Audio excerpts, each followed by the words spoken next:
Hello, दादी की बातों में आप सबका स्वागत है। बच्चे, प्रौढ़, बूढ़े, सभी, क्योंकि आज एक हम बहुत गंभीर विषय पर चर्चा करने वाले हैं और आप सबों से अनुरोध है कि जो मेरा यह देख रहे हो वीडियो वो पूरा देखें और सोचें और चिंतन करें। यह हमारा वीडियो मनोरंजन के साथ भले मनोरंजन होता हो, लेकिन मैं एक सीख, एक अपने चिंतन के बाद देती हूँ। 11-12 तारीख को इसी अगस्त महीने में दैनिक भास्कर में मैं पढ़ी कि 144 या 45 वृद्धाश्रम के बारे में चर्चा हो रही है, वृद्धाश्रम बनाने की, और गाँव में भी चर्चा हो रही है। यह नहीं कि सिर्फ गरीब तबके के लोग ही जाना चाह रहे हैं या लोग बेच रहे हैं। बहुत बुद्धिजीवियों, बड़े बड़े इंजीनियर पदों पर जो इंजीनियर हैं, डॉक्टर हैं, धनवान व्यक्ति हैं, वे अपने माँ बाप को वृद्धाश्रम में छोड़ रहे हैं। मैं जब छोटी थी तो हमारी सहेली की एक माँ गई थी फॉरेन में और वह चर्चा कर रही थी कि वहाँ ओल्ड एज होम है, वहाँ सब लोग खेलते कूदते हैं, बच्चे 10 साल के जो हैं वो भी जॉब करते हैं। इस तरह की बातें मैं उसकी चर्चा अपने पिताजी से की कि एक लड़की के पिताजी माँ गई थी अमेरिका की लंदन घूमने के लिए, तो ऐसी बात कह रही थी, क्या वहाँ ऐसा ही होता है?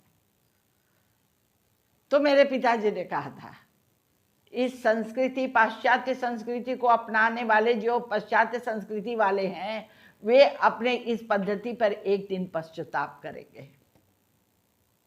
सही बात है।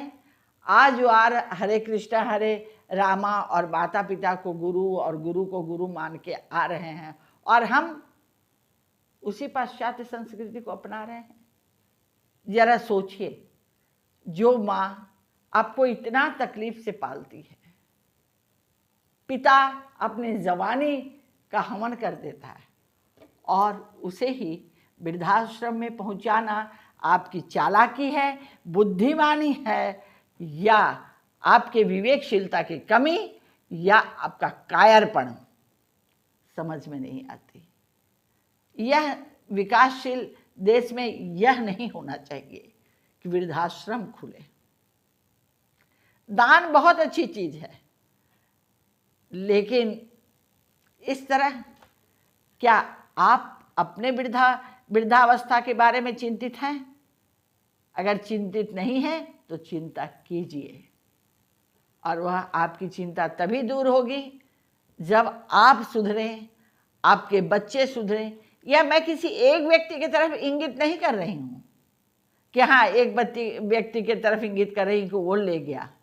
मेरे अंदर भी अगर वो भावना आ रही है, मैं तो खुद वृद्धावस्था में हूँ, लेकिन ईश्वर की कृपा है कि हम बहुत अच्छे परिवार में, मैं ससुराल मैके सब मुझे अच्छा मिला, कोई शिकायत नहीं है मुझे प्रभु से, मुझे समाज भी अच्छा मिला।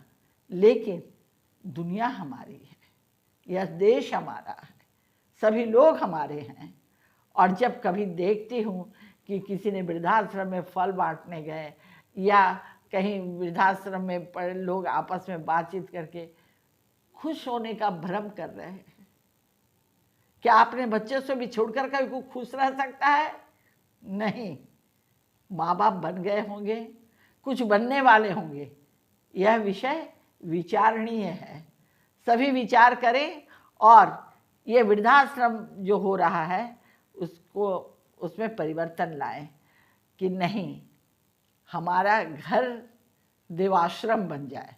देवाश्रम तब बनता है जहाँ चाहे ईसा मसीह की पूजा हो, चाहे हजरत कुरान हो, चाहे रामायण हो, लेकिन वहाँ आपके गुरु की, आपके माता पिता की, वृद्धजनों का आदर हो, सत्कार हो, उसमें अनुशासन होता है, बच्चे अच्छे बनते हैं और आपके घर में सुख शांति होती है। यही मैं हमारा आप सबों से निवेदन होगा, कृपया अपने घर को देवस्थान बनाएं, उसे मकान न बनाएं। नमस्कार।